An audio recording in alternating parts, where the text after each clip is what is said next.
Welcome to Luca is a Billionaire, where the only thing I invest in is your answers. You start by confirming components and safety. Get the LED, a compatible 512V adapter, a switch, and basic tools. Strip 5/8 mm of insulation and tin wires if soldering. This prevents frayed connections and heat damage. Once done, test polarity with a multimeter so the LED won't reverse and fail. Make sure to mount the LED on a small heatsink for longer life and position the switch within reach. Now you're ready to join the LED. Switch and adapter. You solder or crimp the positive lead from adapter to the switch, then to the LED. Keep ground directly to the LED negative. This avoids accidental shorts. Use heat shrink tubing or quality electrical tape at every joint. It insulates and looks neat.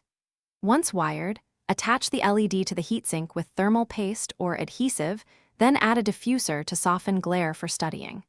As you secure the assembly to a small wooden or plastic base, make sure wire strain relief prevents tugging on solder joints. You finish by testing the lamp for 5–10 minutes. Verify stable brightness, moderate heat, and reliable switch operation. If the lamp flickers or is dim, check for loose connections, incorrect polarity, or insufficient adapter amperage. Tighten terminals and retry. Once stable, mount the lamp at eye level or slightly above, and consider a small inline dimmer for adjustable intensity. One key troubleshooting tip: if the LED overheats, immediately power down. Add a larger heatsink.